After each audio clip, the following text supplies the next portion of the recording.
Ce soir, ce que je vous propose, c'est une histoire de fantômes. Alors, c'est plus Halloween, mais il n'y a pas que Halloween pour parler de fantômes. C'est toujours rigolo, j'ai envie de dire, d'aborder des histoires qui font un peu peur. Donc, on va voir aujourd'hui une histoire qui est issue de ce livre qu'on a déjà énormément utilisé. Vous pouvez retrouver plein de replays sur la chaîne YouTube extraits de ce petit bouquin. Le lien aussi pour le commander si vous voulez la référence est disponible sur mon site coursdejaponais.com. On a fait un article spécial avec toutes les références des livres que j'utilise, les livres de contes, les mangas, etc. Donc il suffira d'aller voir sur le site. Et donc ce soir, l'histoire qu'on va voir, c'est bien sûr une histoire en japonais, une histoire un peu d'horreur, de fantômes, tout ça. Je vous rassure, ça va, c'est à mi-chemin entre le kawaii et le kawaii. C'est un peu entre les deux, c'est mignon et ça fait peur. Mais vous n'allez pas faire des cauchemars non plus. Mais la spécificité, c'est que déjà ce sera une histoire en one shot.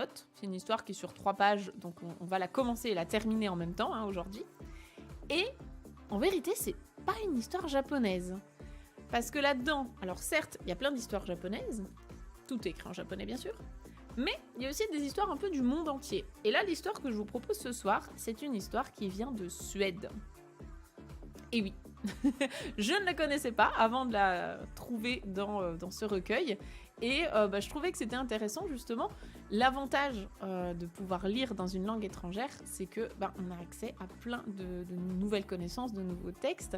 Et pourquoi se contenter de lire des choses sur le Japon quand on apprend le japonais? On peut découvrir plein de choses. Donc là, on va découvrir une histoire traditionnelle suédoise. Et c'est cool. On va en apprendre un petit peu plus. Il y a évidemment aussi du vocabulaire qui sera intéressant. Il y en a pour tous les niveaux. Si vous êtes grand débutant, vous lisez les kanas, c'est déjà cool. Si vous êtes plus avancé, vous essayez de repérer du vocabulaire, de la grammaire.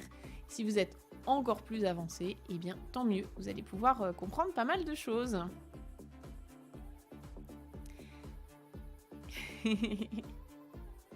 Super, et installez-vous bien confortablement, on va pouvoir démarrer. Alors, ce que je vais faire, c'est que je vais partager mon écran, comme ça vous verrez la même chose que moi. Et donc, je vous incite à prendre des notes. Alors vraiment, vous prenez des notes sur ce qui vous paraît pertinent à votre niveau. On n'est pas là pour tout retenir, ça ne nous intéresse pas. On va retenir vraiment ce qui vous intéresse. Quand on est grand débutant, ça va être des mots classiques, des mots simples, qu'on va pouvoir utiliser tout le temps. Quand on est plus avancé, ça va être des choses un peu plus complexes, évidemment. Et bienvenue à tous les petits nouveaux.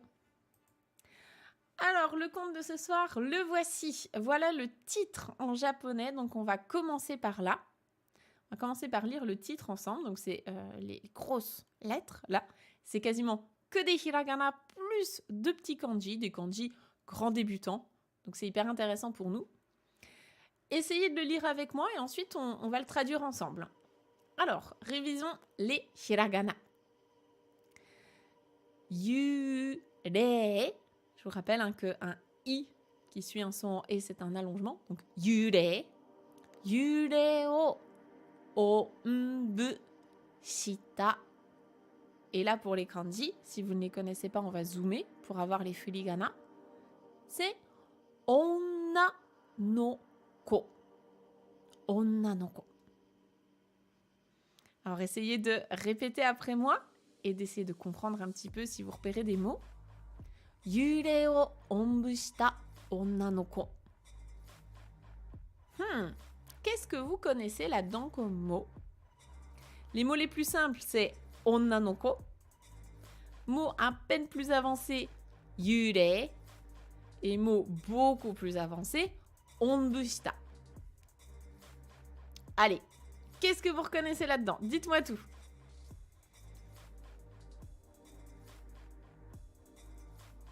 Trop bien, il y a Pikanyan qui dit « Je suis à fond dans le japonais. Je regarde tous les anciens contes japonais en rediff sur YouTube. » Et effectivement, tu as de quoi faire. Puisque ça fait... je sais même plus combien de temps ça fait. Ça fait genre 3 ans, je crois, qu'on stream toutes les semaines sur Twitch. Donc, tu as de quoi faire. Amuse-toi. Ouais, super. Alors, vous avez repéré effectivement déjà onna no ko. Onna no ko, qu'est-ce que ça veut dire? Les deux kanji sont grands débutants. Il faut les apprendre si vous ne les connaissez pas. Le premier kanji, onna, c'est le kanji de la femme. Donc c'est un kanji que vous allez repérer notamment sur les rideaux dans les onsen pour choisir le bon côté. Donc côté femme, c'est onna, hein, ce kanji en 3 parties. Et le deuxième kanji, effectivement, c'est le ko, qu'on retrouve dans kodomo. C'est le kanji de l'enfant. Littéralement, onna no ko, c'est une petite fille en fait. Hein, c'est un enfant de genre féminin. Donc c'est une petite fille, onna no ko. Maintenant, ouais, pour les plus avancés, bien joué, vous avez repéré le mot yurei. Yurei, ça, vous connaissez si vous vous intéressez au folklore, aux monstres et aux fantômes, tout ça en japonais. Il y a plein de mots différents pour désigner tous ces esprits un petit peu fantasmagoriques. Yurei, c'est vraiment les fantômes, quoi. C'est les revenants. Donc là, ouais, là, il n'y a pas les kanji sont un peu plus avancés. Il y a Marc qui les a mis dans le chat. Donc là, on est sur un conte pour enfants. Vous verrez, il n'y a pas beaucoup de kanji non plus qui sont mis dans cette histoire. Yurei, le fantôme. Et ensuite, on a un verbe dans tout ça. On a onbu shita. Donc, shita, c'est suru, shimasu. Mais onbu suru, ça veut dire porter sur son dos, mettre sur son dos. En particule, on a la particule o, donc qui s'écrit avec le hiragana wo, mais qui se prononce généralement plutôt o, sans trop le w. C'est la particule de COD. Ça veut dire que, qu'est-ce qu'on a mis sur son dos ? L'objet qu'on a mis sur son dos, c'est le yurei, c'est le fantôme. Ici, c'est du passé, hein, shita, c'est la forme passée. Donc, onna no ko, c'est le thème ou le sujet ici du titre. Et onna no ko est qualifié par tout ce qu'il y a devant. Donc, c'est une petite fille qui a mis sur son dos un fantôme. La petite fille qui avait mis un fantôme sur son dos. Ça vous inspire quoi, ça? C'est le titre de notre histoire. Qu'est-ce que ça vous inspire? Je vous montre juste en bas, là, dans la petite pastille grise. Ils ont précisé, donc, Sueden no ohanashi. Sueden, on révise les pays, c'est la Suède, donc Sweden, ça vient de l'anglais. Sueden. Hanashi, c'est une histoire. Là, il y a un o honorifique, une histoire. Et le no, c'est la particule d'appartenance. Une histoire de Suède. C'est donc une histoire qui vient de Suède. Bon, ça vous inspire quoi, ça? Vous connaissiez déjà cette histoire? Parce que moi, j'en avais jamais entendu parler. J'ai pas l'impression que ça soit très connu. Que ça vous inspire quoi? Une petite fille qui avait mis sur son dos un fantôme. On va voir de quoi il en retourne.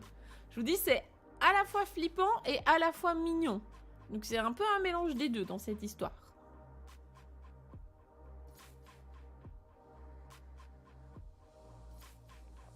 Ouais, on est d'accord, hein. On connaît pas, personne connaît ça. On est d'accord. Shiranakatta ne. J'en avais jamais entendu parler non plus. Ok, bon, ça me rassure, je suis pas la seule. Après, j'ai pas l'impression que la culture suédoise, on soit très au courant de ça en France. Donc, on va pouvoir découvrir cette histoire. Vous allez voir, ça va être rigolo. Donc déjà, vous avez vu l'illustration à gauche, hein, ça vous donne un petit peu le ton. Forcément, une petite blonde, une petite suédoise. Donc, eh ben, c'est parti. Allez, je vais essayer de zoomer. Voilà, on a tout le texte. On a le premier paragraphe qui est là-haut. Donc, ce que je vous invite à faire, c'est à essayer de lire à voix haute avec moi. Dans un premier temps, pour vous habituer à lire en japonais, reconnaître les kanas, être plus à l'aise avec ça. Et puis, si vous en êtes déjà à l'étape d'apprentissage des kanji, ça peut être intéressant de repérer les différents kanji. Il n'y en a pas beaucoup, hein, comme je vous ai dit. On est sur un livre pour enfants en japonais. Allez, c'est parti. Première phrase. Mukashi, aru mura no hazure ni yurei ga sundeiru toiu furui kyoukai ga arimashita. Alors là, il y a plein de mots intéressants. Quand on est débutant, tout ça, ça nous intéresse. À part peut-être hazure qui est un peu plus avancé. Mais tout le reste, c'est vraiment du vocabulaire. Quand je dis débutant, c'est JLPT 5 et un peu JLPT 4, si vous voulez raisonner en JLPT. Mais tout le reste, vraiment, c'est hyper intéressant. Donc, bon, ça vous l'avez vu dès le début, Mukashi, c'est un grand classique pour les histoires japonaises. Mukashi, autrefois, il y a fort longtemps, quasiment tous les contes commencent par ça. Aru mura, effectivement, bien joué, vous avez repéré mura qui veut dire le village, donc ça c'est un mot important. Aru, quand on dit aru quelque chose, donc aru mura, dans un village, il y avait, en fait, aru c'est arimasu, il y a. Donc là, on spécifie pas spécifique. Bah justement, on ne spécifie pas quel village c'est. Dans un certain village, on peut avoir aussi le grand classique aru tokoro ni, dans un certain endroit. Donc dans un village, mais on précise hazure. Hazure, c'est l'extrémité de quelque chose. Donc aru mura no hazure ni, au bout d'un village, vraiment à l'extrémité d'un certain village. Yure ga sundeiru. Donc un fantôme, yure, c'est le même que dans le titre. Yure ga sundeiru. Sundeiru, c'est le verbe habiter, être en train d'habiter quelque part, c'est son état. Donc il y a un fantôme qui habitait, exactement, bien joué, il habite où? Il habite Kyokai. Kyokai, c'est une église. Donc yure ga sundeiru toiu, on disait qu'un fantôme habitait. Furui kyokai. Furui, c'est l'adjectif vieux, ancien. Kyokai, une église. Ga arimashita. Il y avait une église. Donc, ce que je vous recommande, si vous êtes perdu dans ce genre de phrase, parce que ça peut faire peur quand on est débutant, la phrase elle est longue, il y a plein d'infos, vous commencez par la fin. En japonais, le verbe conjugué, il est à la toute fin. Donc, l'info la plus importante, elle est à la fin. Après, on peut remonter comme ça petit à petit dans la phrase. Qu'est-ce qu'il y a à la toute fin? Le verbe arimashita, il y avait. Qu'est-ce qu'il y avait devant? On a la particule ga, pour préciser, il y avait quoi? Il y avait kyokai, une église. Elle était comment cette église? On l'a qualifiée de furui. Donc furui kyokai, il y avait une ancienne église, et ainsi de suite, on remonte. Ça peut aider. Et surtout, ça aide aussi de repérer les particules. Les particules, c'est la base pour se repérer dans une phrase. Une fois que vous les connaissez, après, vous pouvez identifier les mots, vu qu'il n'y a pas d'espace entre les mots en japonais. Donc si je récapitule, autrefois, à l'extrémité d'un certain village, il y avait une église, une vieille église, dans laquelle on disait qu'un fantôme habitait. Ok, donc l'église, on la voit là par la fenêtre. On continue. Mura no hitotachi wa kowagatte hi ga kureru to dare mo kyokai ni chikazukimasen. Évidemment, les gens, ils avaient peur. Donc, mura no hitotachi. Mura, c'est toujours notre village. Hito, les gens, les personnes, et tachi, c'est pour préciser qu'ils sont plusieurs, c'est le suffixe du pluriel en japonais, vu que de base, en japonais, il n'y a pas de singulier pluriel, on est obligé de rajouter ce petit suffixe pour montrer quand on veut vraiment parler du pluriel. Donc les gens du village, les habitants du village, c'est ça. Wa, c'est la particule de thème, donc elle s'écrit ha, mais elle se prononce bien wa. En ce qui concerne les gens du village, kowagatte, ici ça vient de kowai, on reconnaît la racine de kowai qui veut dire effrayant, avoir peur. Et kowagatte, c'est une forme grammaticale qui est un peu plus avancée. En gros, c'est pour interpréter leurs sentiments. Donc, je parle pas de moi, je parle que ces gens-là, ils avaient l'air d'avoir peur en fait. Ils étaient effrayés. Les gens du village, ils avaient peur. Donc, ils avaient peur et hi ga kureru to. Hi, ça c'est, je pense que c'est l'un des kanji, les premiers qu'on apprend, c'est le kanji du soleil. C'est le même kanji que dans le Japon. Donc, hi ga kureru, ça veut dire lorsque le soleil en fait se couche, lorsque la nuit arrive, lorsque le soleil se couche, eh ben, qu'est-ce qui se passe? Daremo, personne, kyokai ni, l'église, chikazukimasen. Chikazuku, c'est se rapprocher, s'approcher de quelque chose ou de quelqu'un.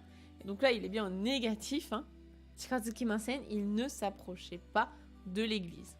Lorsque la nuit tombe, personne ne s'approchait de l'église parce que, du coup, ils avaient peur. On peut s'en douter. Si effectivement, il y a bien un fantôme qui habite dans l'église, un peu flippant, quoi. C'est ça, plus personne ne s'approchait de l'église. Les gens n'y allaient pas. Exactement. On continue avec la phrase suivante. Aru toki, mukashi no... Non, pardon. Mura. Je suis repartie sur mukashi. Et mura. Mura no shitateya. Donc mura, le village à nouveau. Hein. Mura no shitateya ga konna koto o iidashimashita. Là, c'est pareil. À part peut-être shitateya, le reste, c'est du vocabulaire qu'on apprend au niveau N5. Donc, aru toki. Toki, c'est un moment, donc un certain moment. Mura no shitateya. Le ya, c'est pour la boutique ou la personne qui tient une boutique, hein, le magasin. Ici, shitateya, c'est la personne qui fait des vêtements. C'est le tailleur, en fait. Hein, la personne, le couturier, le tailleur, quoi. Donc, la personne qui tient le magasin de vêtements dans le village. Ga, konna koto, ce genre de truc, hein. Donc, on va découvrir de quoi on parle, mais konna koto, ce genre de truc-là, o iidashimashita, on reconnaît le verbe iu, parler, dire. Iidashimashita, il a dit ça, il a énoncé ça. Donc le tailleur, on va l'appeler comme ça, hein, le tailleur du village, il a dit ça. Et alors, qu'est-ce qu'il a dit?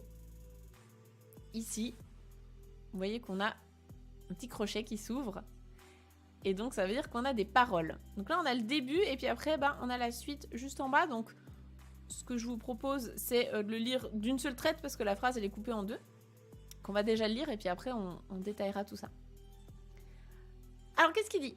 Il dit « Dareka », je sais pas si c'est un homme ou une femme, hein, mais « Dareka kyokai ni itte, yure o tsurete kuru koto ga dekiru kai? Moshi tsukarete kitara, tobikiri joutou no fuku o tsukutte yarou ». Voilà ce que la personne a dit. Donc, il y a des passages qui sont un peu plus faciles, il y a des passages qui sont plus compliqués à comprendre. Je vais vous aider. Alors déjà, ce qu'on peut identifier, c'est la fin des deux phrases. La première phrase, elle se termine par « kai ». Alors « kai », c'est assez familier, c'est pour poser une question. Et la question, en fait, c'est oui ou non. La réponse, ça va être oui ou non. C'est est-ce que, là en l'occurrence, est-ce que quelqu'un peut faire ça? Et la deuxième phrase, elle se termine par la forme en te yaro. La forme en te yaru, il peut y avoir deux significations à ça. La première, c'est offrir quelque chose à quelqu'un. Et la deuxième, ça peut être, en gros, je vais faire ça, quoi. Je m'engage un peu à faire ça. Donc on va voir de quoi on parle, mais la première phrase, c'est donc une question, et la deuxième phrase, c'est ouais, je vais faire ça, quoi. Alors, la première phrase, la question, c'est quoi? La question, c'est dare, donc dareka. Dare, hein, c'est le mot interrogatif qui, et dareka, c'est quelqu'un. Ça, c'est un mot intéressant, dareka, quelqu'un. Kyokai ni itte, ça, c'est un verbe que vous connaissez peut-être, hein, c'est le verbe ikimasu. Iku, donc aller. Kyokai ni itte, aller à l'église. Hein. Quelqu'un va à l'église. Et yure o. Yure, c'est à nouveau donc le fantôme. Et ici, c'est encore une fois notre COD. Hein. Le fantôme o tsurete kuru. Tsurete kuru. tsurete kuru. C'est le verbe kimasu, hein, venir. Et tsurete ikimasu, ça veut dire que je prends quelqu'un et je pars quelque part avec lui. Et là, tsurete kuru, du coup, c'est l'inverse. C'est je prends quelqu'un et je le ramène ici. Kuru pour venir ici. Donc, quelqu'un va à l'église et ramène le fantôme. Koto ga dekiru. Ça, c'est une formule grammaticale qu'on apprend dans la formation Objectif Japon. Hein. Koto ga dekiru, ça veut dire être capable de faire ça. Dekiru, c'est être capable. Donc, en gros, est-ce que quelqu'un est capable d'aller à l'église et de nous ramener le fantôme? Est-ce que quelqu'un peut faire ça? Et la deuxième phrase, c'est Moshi tsurete kitara. Moshi, ici c'est du conditionnel. Hein. Si, moshi, si tsurete kitara, si vous le ramenez, ou si quelqu'un le ramène, tobikiri joto no fuku. Fuku, ce sont les vêtements. Et tobikiri joto, c'est quelque chose d'une extrême bonne de bonne facture, quoi. Vraiment quelque chose qui est de très bonne qualité. Donc tobikiri, c'est extrêmement, et joto no fuku, c'est donc des vêtements de très bonne qualité. O tsukute yaro. Ici, c'est le verbe tsukuru, tsukurimasu, qui veut dire fabriquer, créer. Donc là, le tailleur, en gros, il s'engage, hein.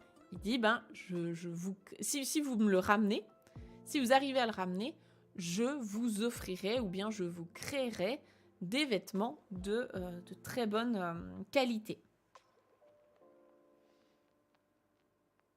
Pourquoi pas? Il n'a pas le courage d'y aller lui-même, mais il veut bien récompenser la personne qui lui ramènera un fantôme.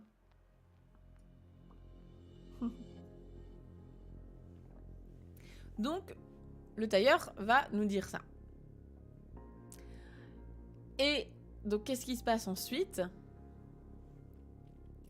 Wakamono tachi wa minna shirigomi shimashita ga chisai onna no ko ga genki yoku iimashita. Là, il y a quelques mots qui sont intéressants aussi. Hein. Wakamono. Wakamono. On reconnaît peut-être wakai dedans qui veut dire jeune. Wakamono, ce sont les jeunes gens. Tachi, encore une fois, pour avoir la marque du pluriel. Donc, wakamono tachi, les jeunes gens. Wa, particule de thème. Donc, en ce qui concerne les jeunes. Minna, tout le monde, donc tous ces jeunes gens, et ben qu'est-ce qu'ils ont fait? Shirigomi shimashita ga. Donc là, on a à nouveau le verbe shimasu, comme dans le titre.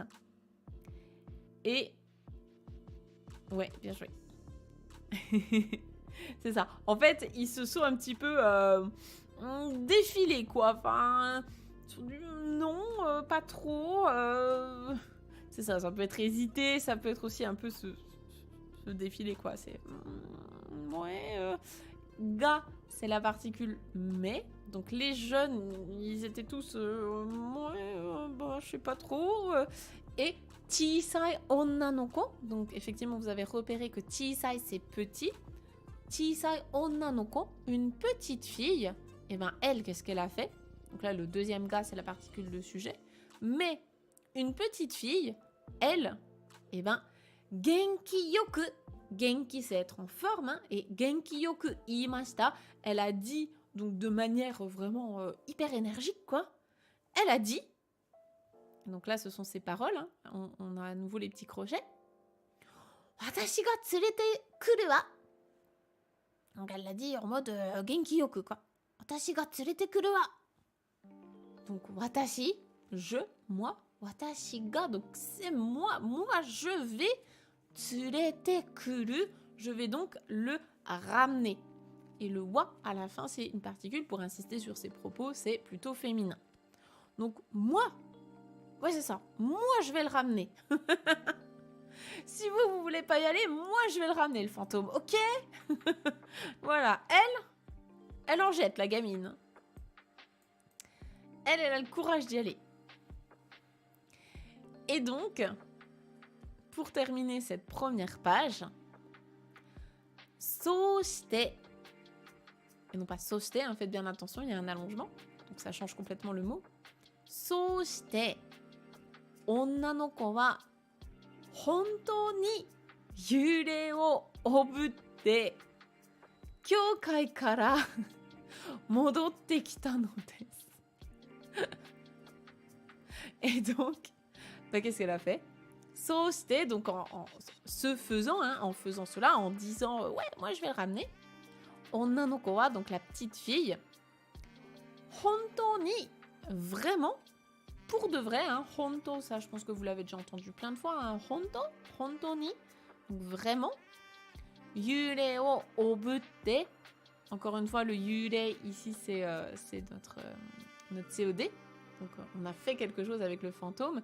Et obutte, bah, en fait, c'est le verbe. Au lieu d'avoir ombu suru, donc français ça se dit pas, hein, mais faire, mettre sur son dos. Donc là en 2 mots, avec un nom plus le verbe shimasu. Et ben là en fait, c'est déjà un verbe en soi pour mettre sur son dos. Donc en gros, ça veut dire la même chose. Donc elle l'a mis sur son dos. Le verbe oburu, obutte. Elle l'a mis sur son dos. Elle a vraiment mis sur son dos. Et kyoukai kara modotte kita no desu. Eh bien, elle est retournée à l'église. Enfin, elle est retournée depuis l'église, plutôt. Elle est rentrée, donc elle était allée à l'église et elle est rentrée, je sais pas où, au village. Elle est retournée, donc modorimasu, pour retourner. Et donc, on nous explique que elle est allée le chercher, elle l'a vraiment mis sur son dos et elle est rentrée. Ça, c'est la première partie de l'histoire. Il s'est déjà passé plein de trucs dans la première partie. Mais ce n'est pas fini, car nous en sommes seulement au premier tiers de l'histoire. Alors, à votre avis, qu'est-ce qui va se passer? Parce que là, c'est la porte ouverte à plein de choses. Je regarde également s'il y a des questions. J'en ai peut-être loupé.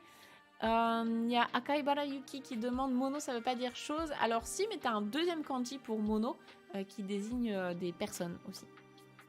Parce que pourquoi pas. En tout cas, wakamono, c'est en un seul mot. Enfin, t'as 2 kanji, hein, mais c'est en un seul mot pour dire les jeunes. C'est ça. Dès le début de l'histoire, on lui a dit quelqu'un veut y aller? Elle a fait ouais, moi j'y vais, let's go. Et déjà, elle l'a ramenée. C'est bon, elle est partie, elle est revenue.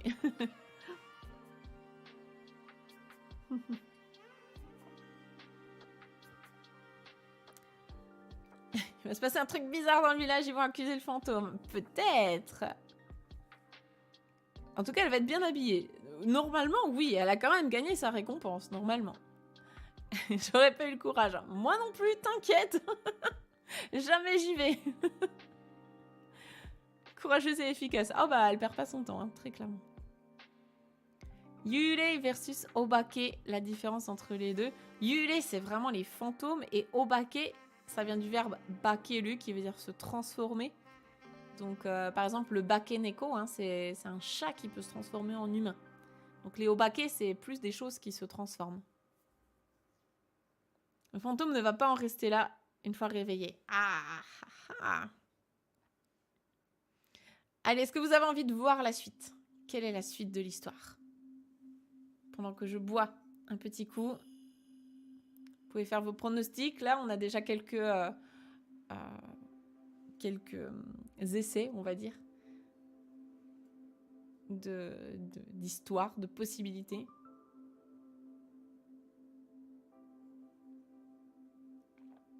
Ah, le même Yurei que celui à la charrette, oui. C'est vrai, hein, on avait ça aussi. C'était... comment ça s'appelait? C'était pas Obake-guruma, justement? Mais ouais, on a fait déjà pas mal, hein, des histoires de fantômes. Si c'est quelque chose qui vous plaît, globalement les yokai en général, on a fait pas mal d'histoires que vous pouvez retrouver sur YouTube, bien sûr. Point d'exclamation, YouTube. Hop. pour vous abonner à la chaîne si ce n'est pas déjà fait. C'est gratuit. Et ce serait cool. On aimerait bien atteindre les 20 000 abonnés là. Ça ne saurait tarder, mais pour ça, on a besoin de votre soutien. Donc, go vous abonner à la chaîne YouTube si ce n'est pas déjà fait.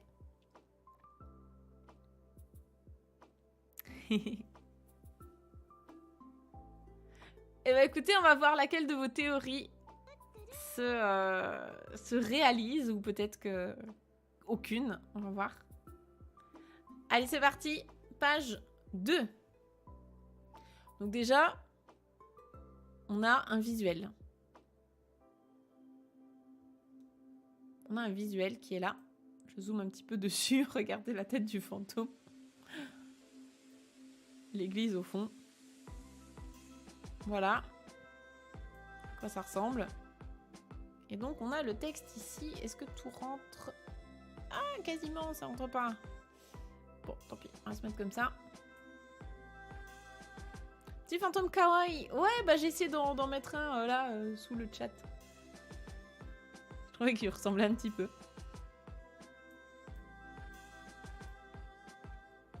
Mal des transports. Ah, bah peut-être, hein. Je sais pas, j'ai jamais rencontré de fantôme, j'ai pas pu lui demander, mais... Et déjà, on continue. Alors, on commence par Shitateya wa. Donc shitate, c'est le couturier, hein, le tailleur. Shitateya. Donc qu'est-ce il ou elle, hein, on ne sait pas. Qu'est-ce que le tailleur dit? Enfin, qu'est-ce qui se passe avec ce tailleur? Sukkari osoroshiku natte. Et après, on a des paroles. Donc, sukkari, c'est wa osoroshiku natte. Osoroshi, hein, c'est l'adjectif terrifiant de base, mais osoroshiku natte, il est devenu. Enfin, il a été terrifié, quoi, de voir ça. Parce que du coup, on lui a ramené un fantôme. Donc, il était. Totalement terrifié. La forme en konaru, hein, on la voit aussi dans Objectif Japon, c'est pour indiquer un changement. Donc il a été complètement terrifié. Et là on a ses paroles. Et donc qu'est-ce qui se passe? Qu'est-ce qu'il dit? Il dit Hayaku sono yurei o moto ni modoshite koi. Et après on a la forme en teroshi, mais c'est plus loin. C'est ça, donc hayaku sono yurei o moto ni modoshite koi. Omae ni wa. Pourquoi je fais parler comme un vieux? C'était peut-être un vieux tailleur d'ailleurs. Il n'y avait pas assez de papy, j'ai envie de mettre un vieux quelque part. Omae ni wa fuku o mou ichaku tsukutte yaru kara. To iimashita. Il a dit ça. Alors, qu'est-ce qu'il a dit le tailleur? Il a dit hayaku. Hayaku. Vite! Donc oui, vite, rapidement. Hayaku. Sono yurei o. Donc ce fantôme-là, hein, kono, c'est près de moi, sono, c'est près de toi, et ano, c'est loin de nous deux. Sono yurei, donc ce fantôme-là près de toi. O moto ni modoshite koi. Moto ni modosu, c'est remettre à sa place, retourner, hein, à sa bonne place. Donc moto, c'est la place de base. Et donc modoshite koi, ici c'est la forme en faire quelque chose et revenir. C'est la forme en te kuru. Comme dans l'expression que vous connaissez probablement, hein, itekimasu. Quand on quitte la maison, hein, on dit itekimasu. Donc j'y vais et je reviens. Itekimasu. Et donc là, c'est pas itekimasu, c'est modoshite koi. Donc allez le remettre à sa place, et koi, c'est la forme impérative de kimasu. Donc c'est vraiment un ordre très fort. C'est l'impératif le plus fort en japonais. Lui, on l'étudie dans la formation Objectif JLPT 4. Il y a tout un cours dessus. Donc va le remettre à sa place. Repose le fantôme. Vite. Va remettre ce fantôme à sa place. Omae ni wa. Donc omae, c'est une manière de dire tu, mais de manière pas polie du tout, hein. Donc vous n'employez surtout pas ça avec les japonais, s'il vous plaît. Omae ni wa, donc fuku, des vêtements. O mo ichaku, Petite révision des compteurs, là, vite fait. Tchaku, hein, c'est le compteur des vêtements. Parce que pourquoi faire simple? Donc, mo ichaku, encore un autre vêtement. O tsukute yaru kara. Car je vais te fabriquer un autre vêtement, un vêtement supplémentaire. Donc en gros, si tu vas remettre ce fantôme à sa place, je te fabriquerai à nouveau un autre vêtement. Et il lui a dit ça. Donc là, il lui donne l'ordre d'aller remettre le fantôme à sa place. On repose les fantômes, on ne s'en sert pas, on ne les ramène pas à la maison. Voilà. Il sait pas ce qu'il veut finalement. Bah, il pensait peut-être pas... que ça ferait peur à ce point.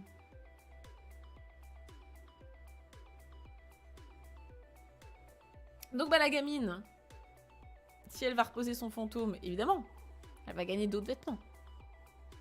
Donc, qu'est-ce qu'elle fait? Onna no ko wa iwareta tori yurei o obutte kyoka e modorimashita ga. On va déjà s'arrêter là parce que la phrase est longue. Donc là, c'est... Bah, grosso modo, c'est un peu les mêmes choses qu'on s'est dit tout à l'heure. Hein. Donc, onna no ko wa iwareta tori. La forme en tori, ça c'est pareil, on en parle dans la formation GLPT 4. C'est donc tel que elle se l'est fait dire, tel qu'on lui a dit en fait. Hein. Yurei o obute, elle a mis le fantôme sur son dos. Et kyokai e modorimashita. Et elle est retournée à l'église. Ga. Mais, qu'est-ce qui va se passer? Yurei wa onna no ko no senaka kara. Le fantôme, là, c'est lui, le thème de la deuxième partie de la phrase. Donc, mais le fantôme, onna no ko no senaka. Ça, c'est un mot important, c'est le dos. Donc, la partie du corps, le dos. Depuis son dos, depuis le dos de la petite fille, hanareyo to shimasen. Hanareru, c'est se séparer, quitter. Hanareyo to shimasen. Il n'a pas l'intention de quitter son dos. Il n'a pas l'intention de descendre, en fait. Le fantôme ne veut plus descendre du dos de la petite fille. Le fantôme a peut-être son mot à dire. C'est vrai que on n'a pas demandé le consentement du fantôme, j'avoue.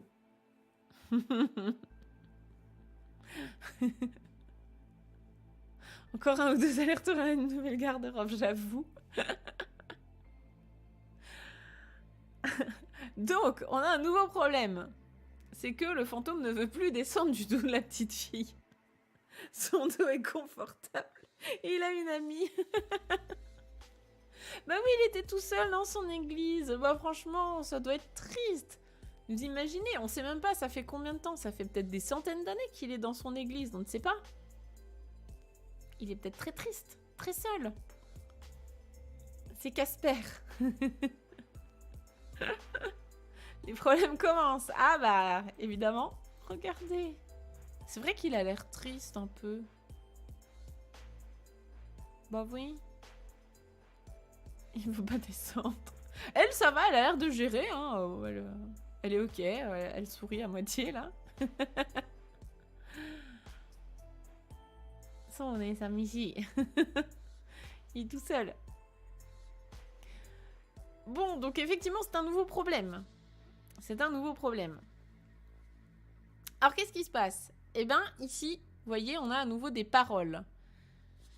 Cette fois, c'est le fantôme. C'est le fantôme qui parle. On va essayer de lui faire une voix de fantôme. Il a plein de choses à raconter en plus, ce fantôme. Le fantôme, il dit... Hitotsu, tanomi o kiite kure. Kawaii te. Peru no musume, Anna-san. Tore iete o yurusu kai. To, 3回言ってほしいのだ. Et on raconte des choses, ce fantôme.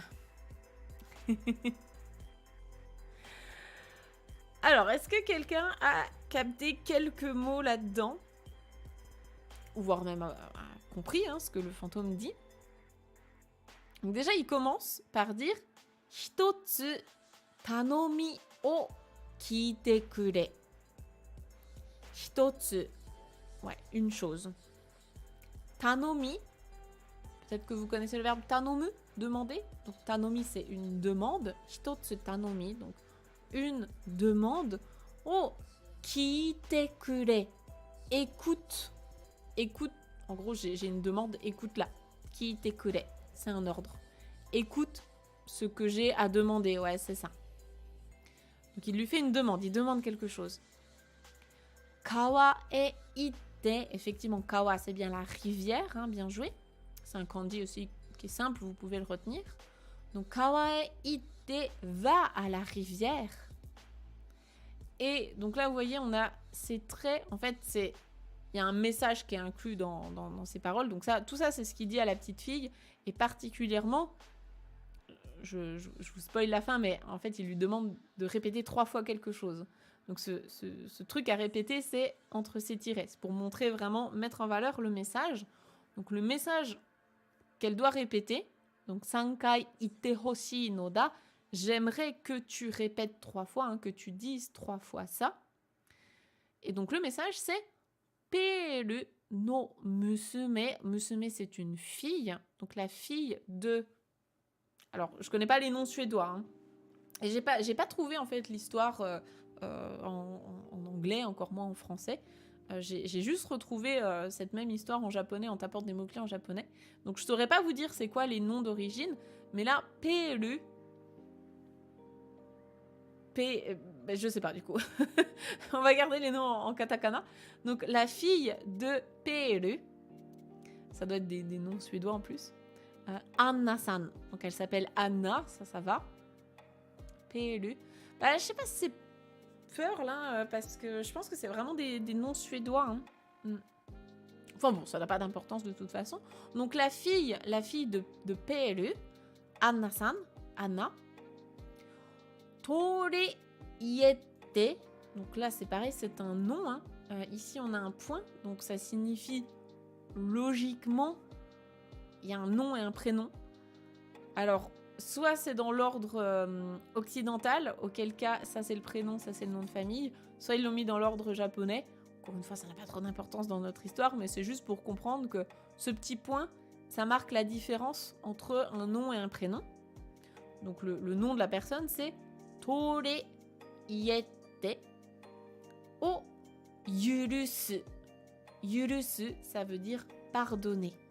Et donc kai, c'est encore une fois, est-ce que oui ou non, tu pardonnes donc cette personne qui s'appelle Tore iete. Et donc, j'aimerais que tu répètes 3 fois ça.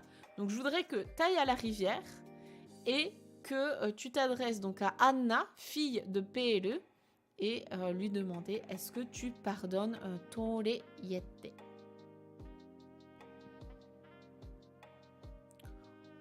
Tort. Alors, je ne sais pas comment on dit tort en suédois. Là, je ne sais pas. Mais en tout cas, ça, c'est le nom de la personne. Donc, le fantôme lui demande ça. Le fantôme lui dit « J'aimerais que tu ailles à la rivière, que tu répètes 3 fois ça. » Et voilà. La petite fille, évidemment, elle a l'air d'être débrouillarde, courageuse, elle fonce, quoi. Donc, onna no ko ga unazuku to yurei wa youyaku senaka kara hanaremashita. Onna no ko ga unazuku to, unazuku, c'est faire un signe de tête, donc faire oui de la tête. Elle a accepté sa demande. La petite fille, elle a fait oui de la tête. Et donc, au moment où elle a fait oui de la tête, qu'est-ce qui s'est passé? Yurei wa youyaku, le fantôme, et bien, finalement, enfin, senaka, le dos, senaka kara hanaremashita, il a donc quitté son dos. Quand elle a fait oui de la tête, le fantôme a quitté son dos. Onna no ko wa sugu ni kawa e iki. okina koe de iimashita. Donc la petite fille, sugu, hein, immédiatement, tout de suite, sugu ni kawaii ki, elle est tout de suite allée à la rivière. Ici, si vous posez la question, on aurait pu mettre une forme en T, hein, c'est pareil. C'est à peine plus formel pour enchaîner des verbes de faire comme ça. Mais sinon, on aurait pu dire ite, exactement comme là, un kawaii ite, nanana. Donc elle est allée à la rivière et okina koe de, donc avec une grande voix, une voix qui porte, iimashita, elle a dit. Et donc, qu'est-ce qu'elle a dit, hein? Je vous le répète, mais c'est exactement la même chose, hein.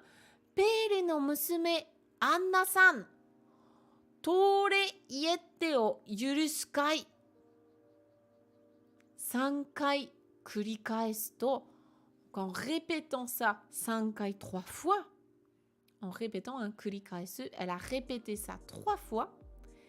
Et en faisant ça, kawa no naka kara, depuis l'intérieur de la rivière, hein, naka c'est l'intérieur, donc kawa no naka, l'intérieur de la rivière, kara, depuis, en provenance de l'intérieur de la rivière, onna no hito no koe ga kikoete kimashita. Onna no hito, dans le titre, hein, vous vous rappelez, on avait onna no ko, la petite fille, donc ko c'est pour les enfants, hito, on précise ici que c'est un adulte. Onna no hito, une femme. Onna no hito no koe, donc une voix, la voix d'une personne de genre féminin, la voix d'une femme. Ga kikoete kimashita, elle a entendu donc cette voix qui venait de l'intérieur de la rivière et qui lui a dit quelque chose. Et ce quelque chose, on va le découvrir tout de suite. Alors, à votre avis, qu'est-ce qui va se passer? Je regarde aussi s'il y avait des petites questions que j'aurais potentiellement loupées. Oui, peut-être que tore, c'est tort. Hein. Ça, je saurais pas vous dire. J'avais à peu près compris. Bravo, Sarah, trop bien. Bien joué. Génial. Et donc, vos pronostics pour la suite de l'histoire. Qu'est-ce qui va se passer? Qu'est-ce qu'elle va dire déjà, cette voix de femme? Parce que là, un peu tristoun, ce fantôme.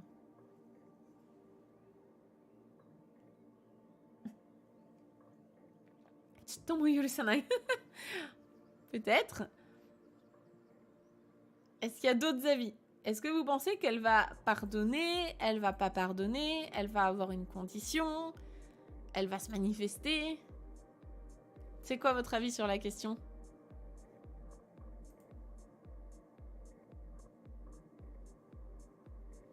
Qu'est-ce qui va se passer? En tout cas, je trouve qu'elle est rigolote cette histoire parce que vraiment elle change, ça change un peu des mécaniques d'habitude. Viens dans l'eau, petite fille, je ne t'entends pas.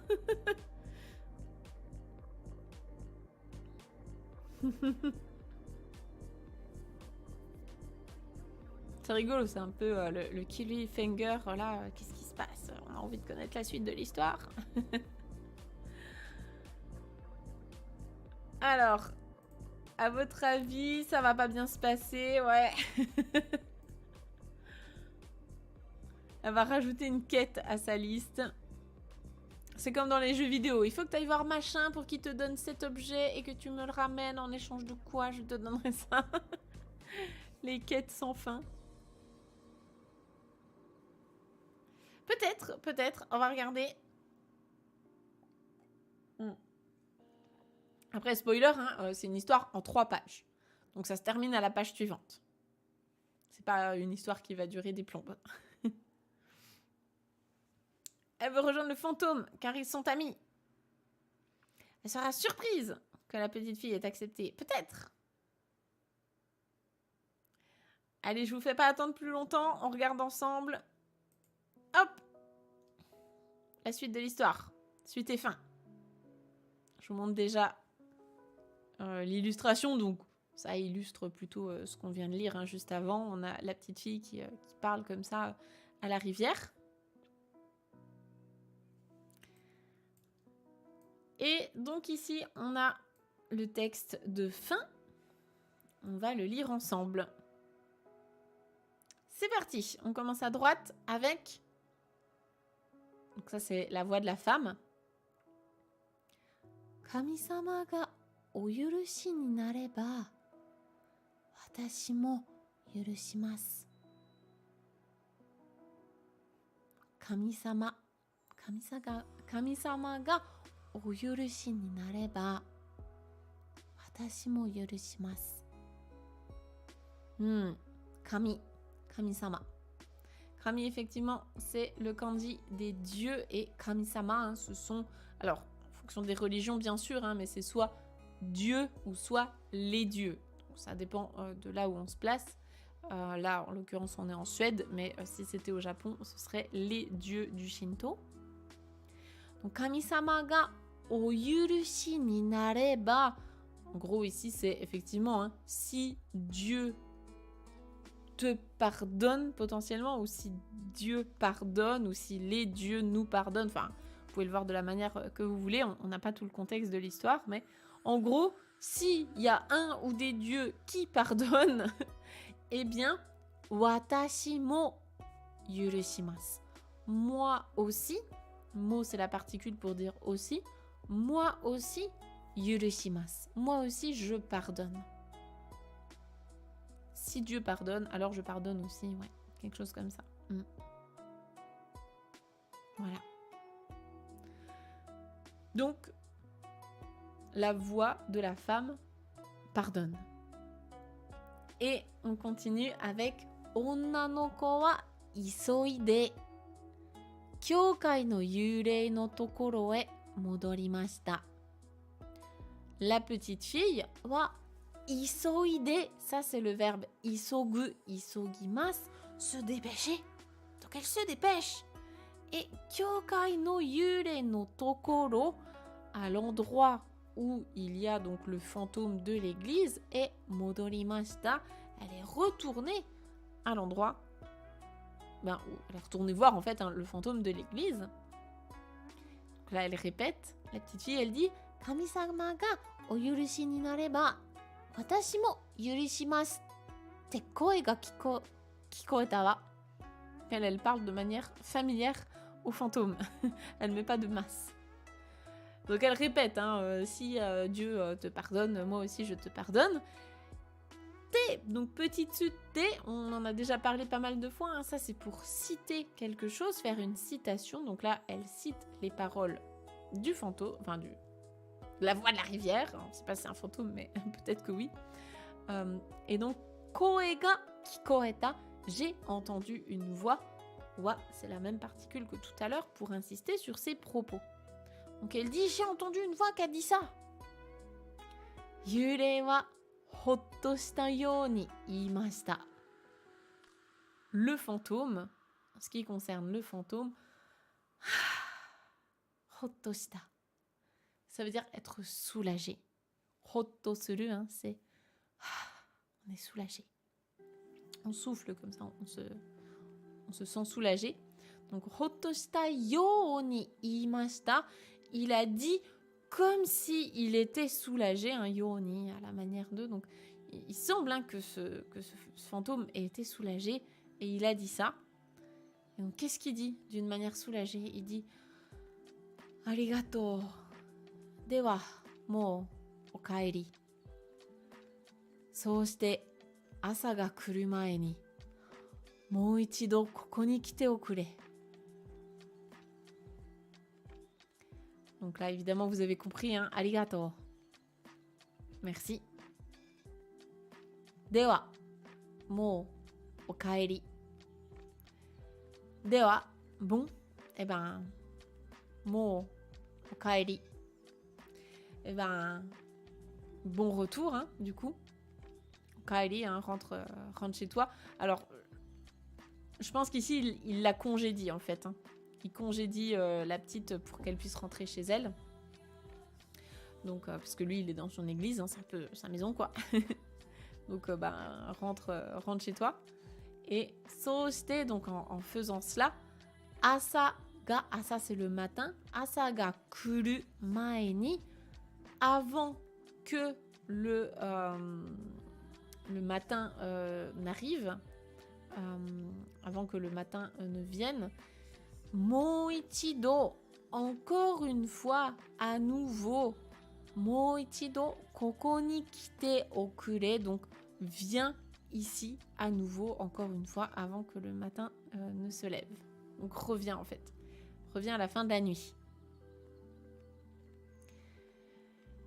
Et donc, la narration, la fin de l'histoire, on arrive sur la fin, c'est Iwareta tori, donc encore une fois c'est la même structure que tout à l'heure, tel qu'on lui a dit, donc tel qu'on vient de lui dire.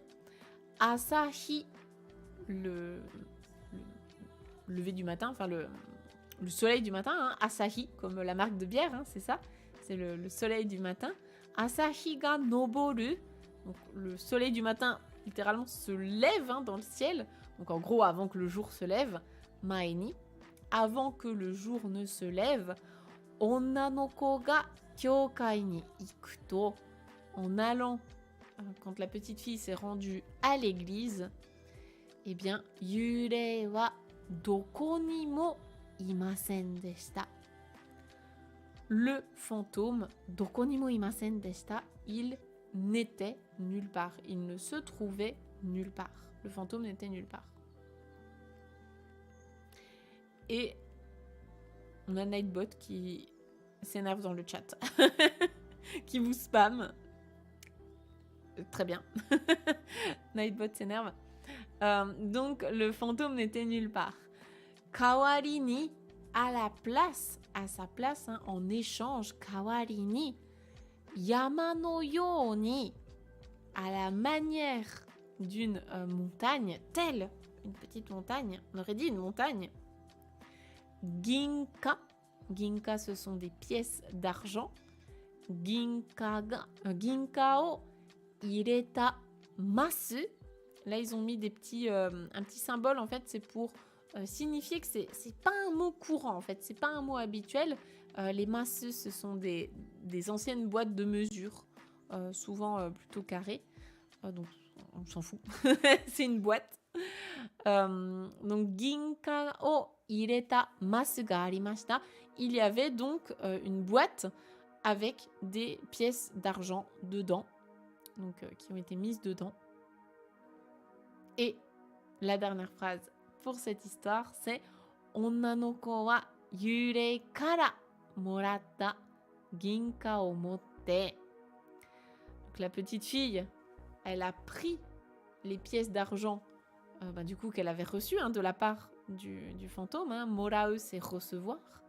Donc elle avait reçu de la part du fantôme et o yorokobi de ie ni kairimashita.